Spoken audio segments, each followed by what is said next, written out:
नमस्कार दोस्तों, आपका बहुत बहुत स्वागत है आपके अपने YouTube चैनल जानिशार ब्लॉगर में। दोस्तों, आप लोगों ने एक कविता ज़रूर सुनी होगी कि अगर पेड़ भी चलते होते कितने मज़े हमारे होते।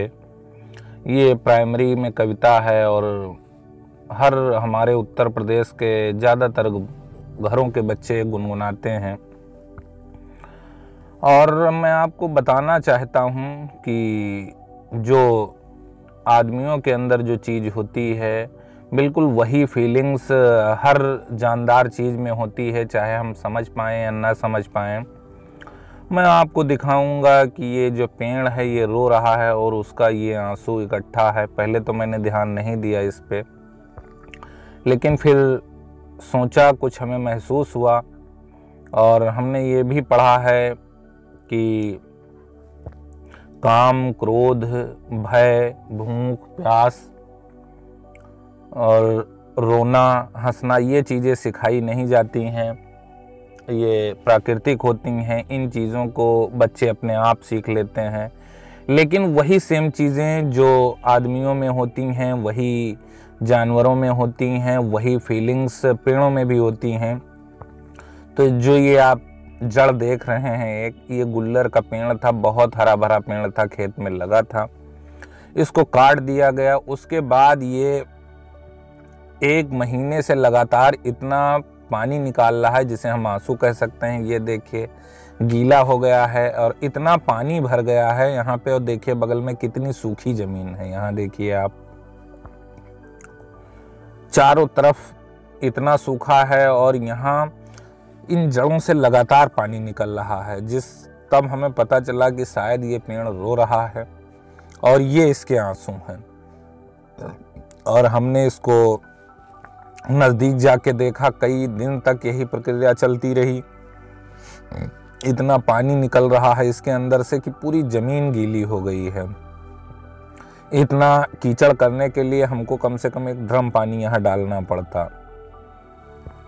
तो ये देखिए, ये भरी जवानी में पेड़ शहीद हो गया है और अपने आंसू निकाल रहा है। ऐसे दुनिया के सारे जीव इसी तरीके से रोते होंगे जब उन पे विपत्ति आती होगी।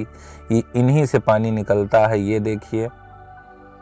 और फिर हमने सोचा कि आपको दिखाएं, ऐसा मैंने कभी नहीं देखा था। पेड़ तो बहुत कटते हुए देखा था, लेकिन इतनी भारी मात्रा में पानी कहीं नहीं निकला। पूरा एरिया गीला हो गया है जड़ के पास का, आप देख सकते हैं। और ये बाहर देखो कितनी सूखी ज़मीन है।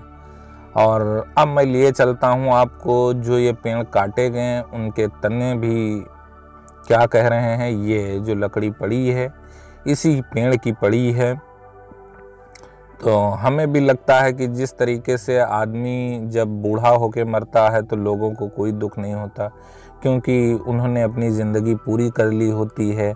ऐसे पौधे भी हैं, अगर वो भरी जवानी में काट दिए जाते हैं तो उनकी जड़ें ज़रूर रोती होंगी। और जिसका उदाहरण हमने देखा और आपको दिखाया। तो ये देखो लकड़ी भी ऐसे पड़ी हुई है, ये उसी पेड़ की लकड़ी है। और ठीक उसी तरीके से जैसे किसी जानदार चीज़ को, जानदार क्या कहना, जानदार तो ये पेड़ भी हैं, भले ही हम इनकी भाषा नहीं समझते। हो सकता है वो आपस में बात भी करते हों, या हम जिस ऊपर वाले से दुख में प्रार्थना करते हैं, दुआ करते हैं, हो सकता है कि ये भी करते हों और अपनी बात कहते हों। और इसी से हमारे भाग्य का निर्धारण होता हो, हमारी किस्मत बनती हो। ये देखो कितने बोटे बड़े बड़े पड़े हैं, ये उसी पेड़ के हैं जो पेड़ रो रहा है, जिसकी जड़ रो रही है और लगातार आंसू बहा रही है।